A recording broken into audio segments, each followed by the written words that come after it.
You've got to eat little and often. Why have you? No, you're half right. Little, yeah. Yeah, eat little. Why often?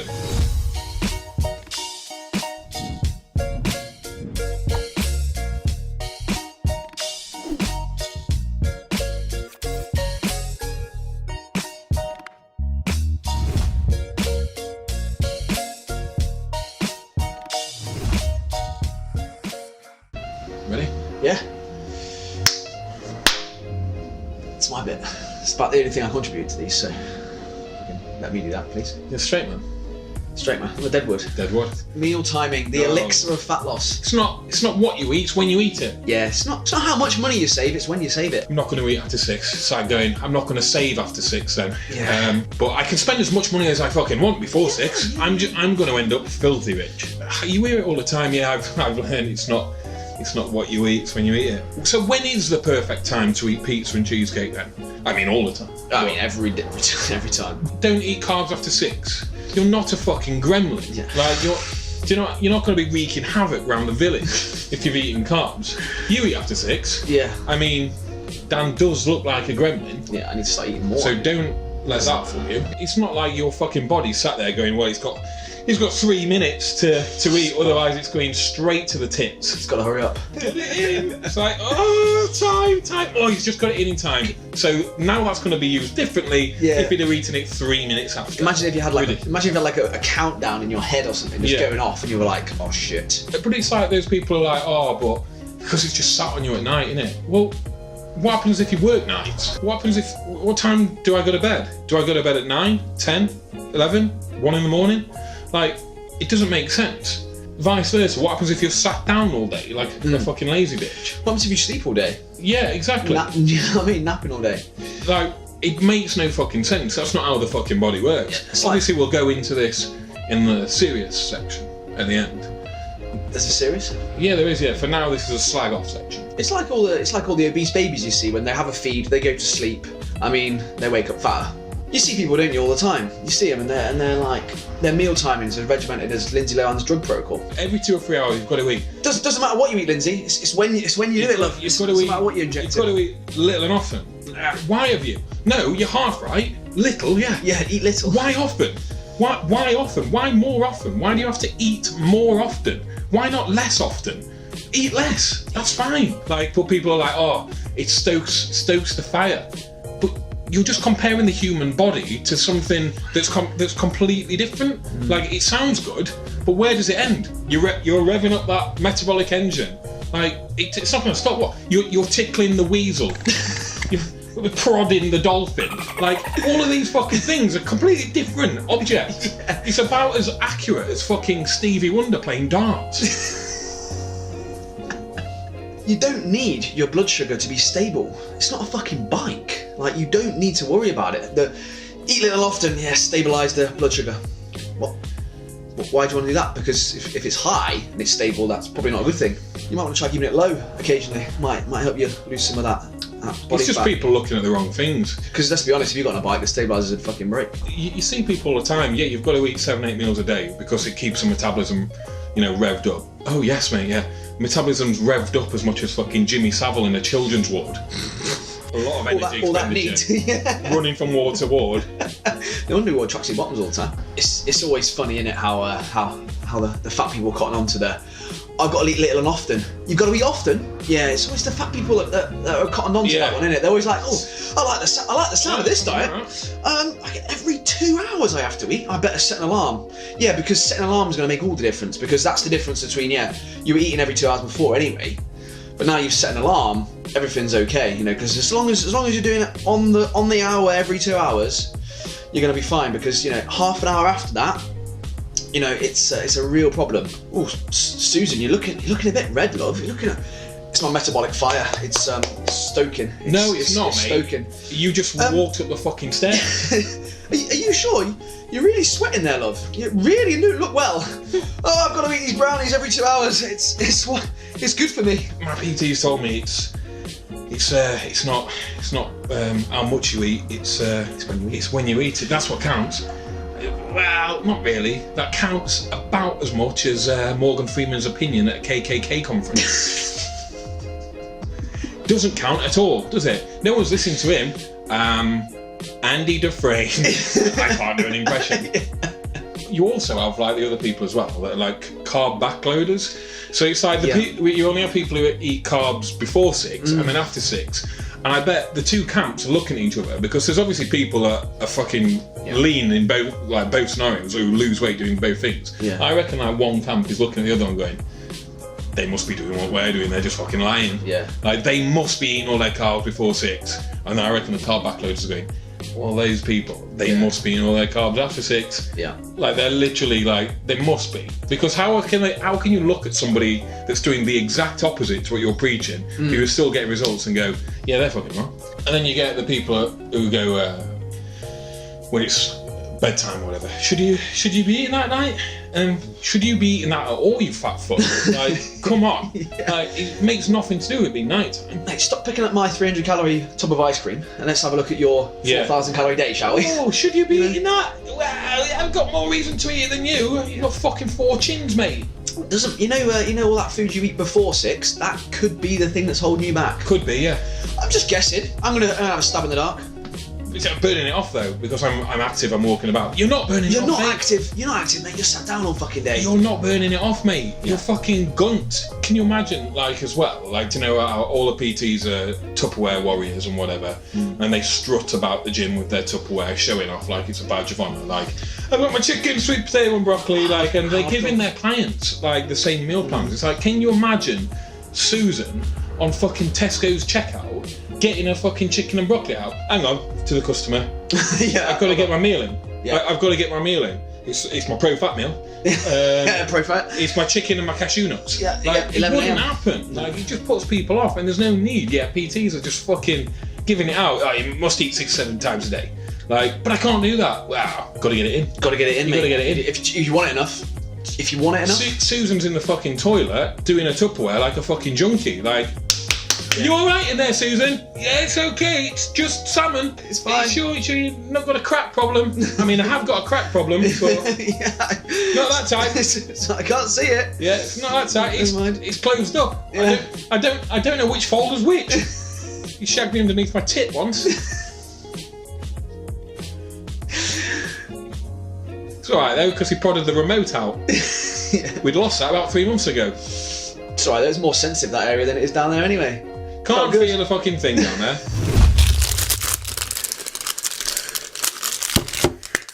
Next one. Protein bar review.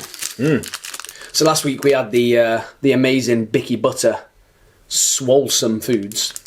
And this week we've got Swolesome Foods again, Red Velvet Protein Bar. This has got less calories in it, so only 255 calories, 22 grams of protein still, 10 grams net carbs, and 21 grams of fat. What? Wow. 19 grams of fibre. Let's go for it, mate. Fucking hell. 21 grams of fat. Go and buy a chocolate bar over this. Yeah. There's less fat in the chocolate bar. Oh my god. I mean, it looks definitely. It's gonna be good. Look at that. It's like obviously red velvet and it's covered with white chocolate by the looks. Oh my god. Ooh. What is happening here? Dropping it all, mate. It's like really runny. There you go. There's something runny in it. Oh, cheers. There you go. It's like cream cheese, isn't it? It's alright. It's nowhere near as good as the last one. I mean, I'd absolutely fucking hammer the fuck out of it, I'll be honest. It's definitely not worth 21 grams of fat. The macros are wrong there. It's 255 calories. 21 grams of fat. So 21 grams of fat is going to be 90, 180, 100 and fucking 90 calories pretty much straight off. Yeah. 22 grams of protein. So that's in itself, that's 88. Is red velvet supposed to be berry? Like normal red velvet? Takes berry-ish. Yeah. So already that's like 270, 280 calories. Plus your carbs. They've added that up wrong. False advertising.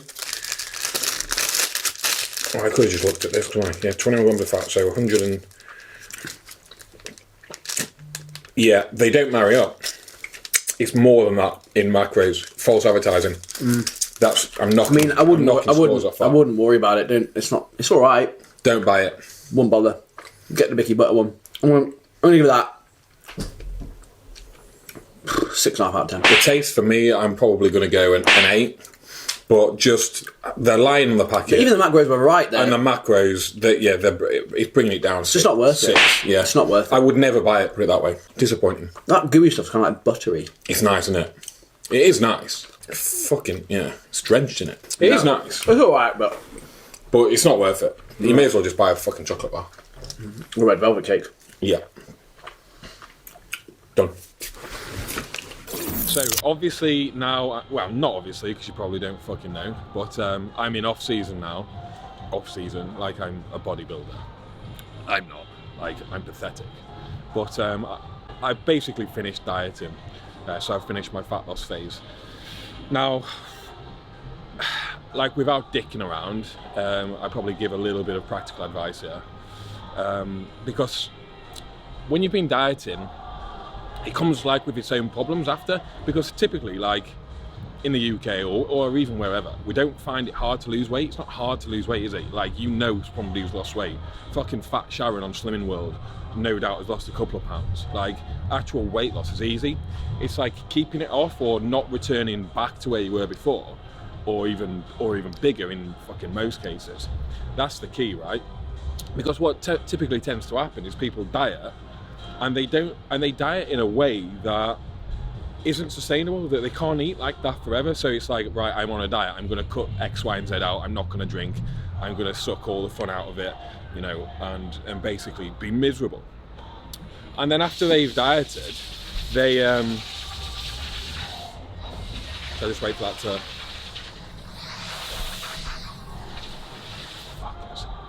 trying to record here, mate, stop working. Yeah, so like after they've dieted, they go back to eating normal, but their normal got them fucking overweight, right? So that's not normal, is it? You're eating like a greedy bastard, basically.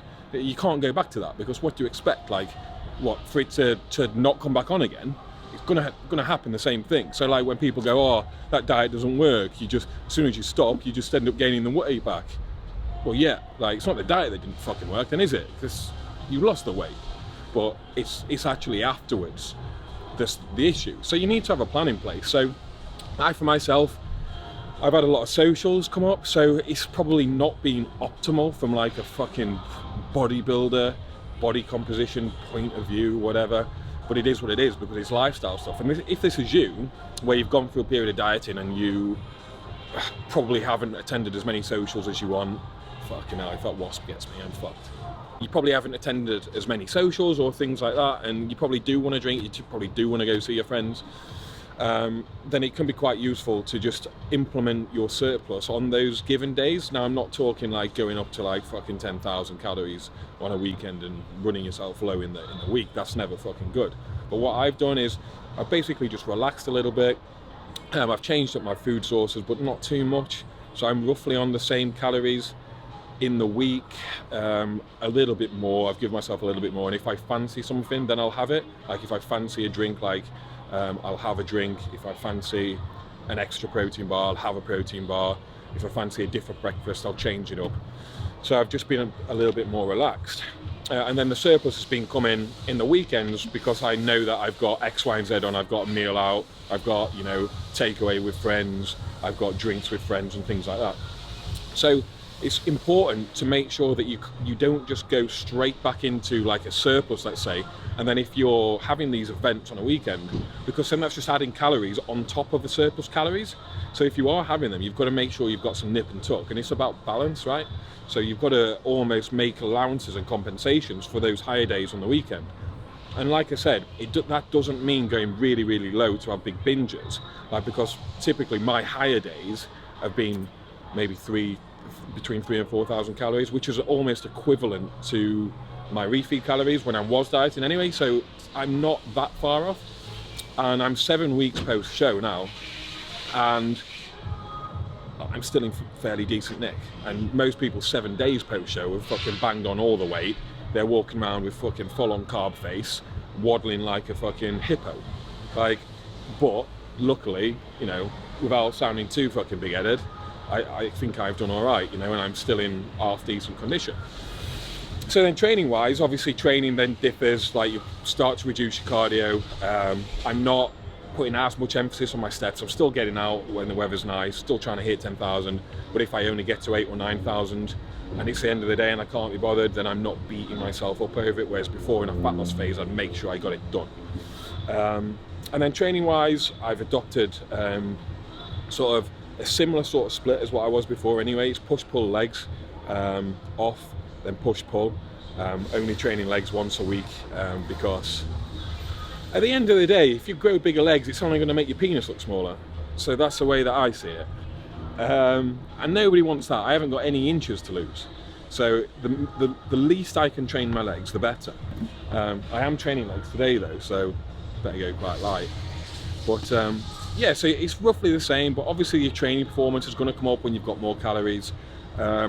Again, when people tend to diet or off season, they change their training to be completely different. It's like, oh, I'm in a fat loss phase now, I'm going to do loads of fucking reps. It's like, no, the way that you train should always be optimized for the most hypertrophy, the most muscle gain possible.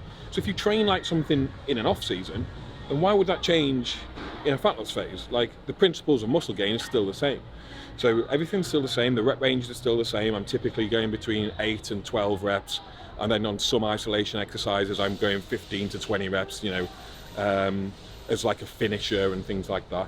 My training performance has come up because I've got more calories, so I am lifting a little bit heavier, I'm getting a little bit stronger, my recovery's a little bit better. It's still not perfect because I am running a little bit lower in the week than what I should be to compensate for my weekends, but at the end of the day, that's what fits my lifestyle right now. And that's the main thing. If you make it fit your lifestyle and your preferences, that's more important than what's textbook. So yeah, I think that's about it. So let's go and train.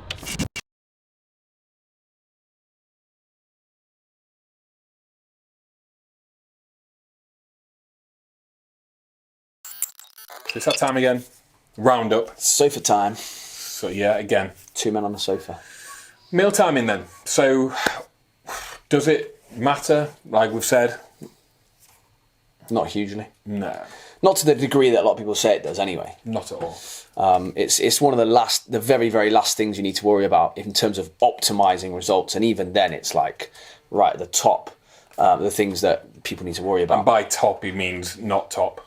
As in, like, he means bottom, as in, to like, be honest. Yeah, as it's in, like, the bottom of the list. Exactly the opposite way around to what it should be. As in, if the hierarchy pyramid, it's at the top. Well, you didn't explain that to the layperson, did you? I didn't. Because right. I know what you're thinking of. You're thinking of the pyramid. But they can't see that. No, they can't see that. No, we'll put it up right here. It's going to be right there. Pyramid. Make sure it goes there. Pyramid. Yeah.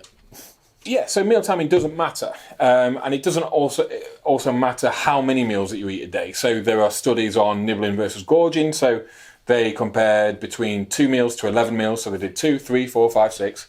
You know, showing I can count. Right the way to 11. Calories and protein matched.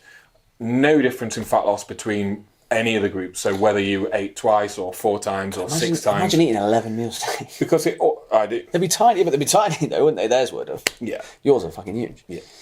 But yeah, it makes no difference in terms of fat loss. So all of this metabolic stoking, it's all rubbish. Like, you don't need to do it. And if you're obsessing about getting a meal in every 3 hours and it's causing you a lot of stress and you're trying to eat in the fucking toilets at work or you're having to prep loads of food on a weekend, like, there's really, really no need to bother.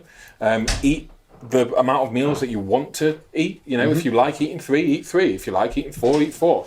If one day you're particularly busy and you only get a chance to eat 3, then that's fine. If the next day, you know, you want to eat 5 or 6, again, that's fine. As long as the protein and the calories are matched and you're sticking to your boundaries, and that's absolutely fine, right? Yeah, as long as, like Mike said, as long as the protein and calories are matched, it's going to make absolutely zero difference. And the reason that a lot of people kind of jump on the bandwagon of, oh, it's you know, the thermic effect of food, and it's, oh, you're going to burn more calories eating it than you do than is in the food and stuff like that. And it's just like, it doesn't mean anything, because when you talk about eating celery and having negative amount of calories, you're not going to eat celery all day. Like, you need more than that to survive. So it's kind of things like with the protein, again, it's got a slightly higher thermic effect to feeding. So the amount of calories required to break down that food and digest it is more than carbohydrates and fats, for example. So it's important that's in there. So that's the only one that can really affect things. But if that's matched over the course of the day, as long as you're getting in, say, 3 servings of protein a day, you're going to be all right. Like that's probably the bare minimum. 5 would be maybe more optimal, but there is really no need to stress about even those numbers. That's about like the top range of people that need to stress about those kind of things, like athletes and people that are trying to gain as much muscle as possible or trying to retain as much muscle as possible. But for the average person just wanting to lose a little bit of body weight, a little bit of fat, eat as many meals as you want through the day. If you like 3, go for 3. And if you like changing it at the weekend and you like having 6 at the weekend, go wild, have 6 at the weekend. Makes no difference. And again, it doesn't matter where you time your carbohydrates. So obviously we spoke about, eating all your carbs before 6, or some people backload after 6, whatever. So there are studies again comparing whether you eat them all at breakfast, whether you spread them out, whether you eat them in the evening. Again, no difference, because what it amounts to is the amount overall, which in essence is then contributing to the calories, because we know that calories are the number 1 contributing factor to fat loss. So it doesn't matter if you like all your carbs in the evening because you want a bit of a bigger feed, before bed, whilst you're sat in front of the TV, and during the day you can go without, then that's great. If you want to spread them roughly equally through the day, again, fine. If you want to eat them all at breakfast, fine. You'll get the same results provided it's matched. I think the other thing with that is experiment with that and find what works for you, because some people, they like to think that they can keep all their calories for the evening, but then they end up feeling shit all day. And actually, it kind of becomes a self-fulfilling prophecy whereby, of course, you're going to be hungry in the evening and want to eat loads of food because you've not eaten anything all day. So you've got to find what works for you. And some people actually, if they eat more during the day and they fuel their training better, they actually find they don't need as much in the evening because they've eaten a fair amount during the day. So don't just assume that you like to eat loads of food in the evening because you're bored, for example. Make sure that is a system or that's a way of doing it that works for you. And experiment with it and find what works. A few carbs before you train might be a useful idea. Saving a bulk of your calories for the evening might be a good idea. But again, without experimenting, you're never really going to know. So make sure you give it a good few weeks of trial and error, and then you'll find what works for you. And things like skipping meals as well. So we talked about, I've got to get my meal in. Yeah, it's fine to skip meals. So for example, if you know that you're eating out, you could fast. That's absolutely fine. You're not, your biceps won't fall off. You're going to be fine. Your metabolism does not slow down. It does not crash. If somebody's metabolism slowed down, within the fucking 6 hours that you're not eating, Jesus Christ. We do have starving populations, that go weeks without food. Whereas fucking Susan, who's gone between fucking mid-morning to lunch and she's fucking starving, no, your metabolism does not slow down that quick. That's just ridiculous. So you don't have to have breakfast to kickstart the metabolism. You don't have to eat every single meal because your metabolism is going to crash. It doesn't happen. The research is pretty conclusive with that. It doesn't happen. The only people that say that you need to eat breakfast are fucking Kellogg's, and they've got a pretty good fucking reason to. Yeah. They're going to tell you on the adverts for sustained energy for release throughout the day. They're going to tell you that because they want you to buy their fucking product. None of it is research backed. I think one of the best protocols for a lot of people who are busy workers and they train in the evening is to skip breakfast and is to kind of go for that portion of the day without any food. Just have some coffee, plenty of water, and then start your first meal around lunchtime, because it really allows you to push those calories back to more sociable times when you're more likely to reach for food, and it still allows you to keep all that energy around your training session as well, so you train hard and train well. So it's just an idea. It's something that you can think about, but it's something I know that both myself and Mike have done in the past when we train later on in the evenings. Is skipping breakfast is a really surefire way to make sure that you do have enough calories left in the rest of the day, and don't feel any sort of negative effects from it.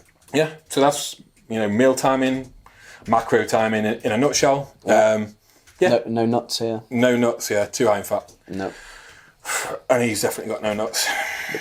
None. Ovaries. Pure ovaries down there.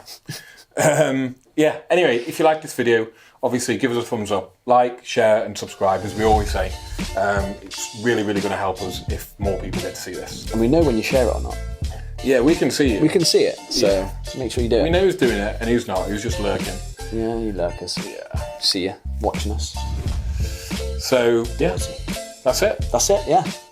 See you next week.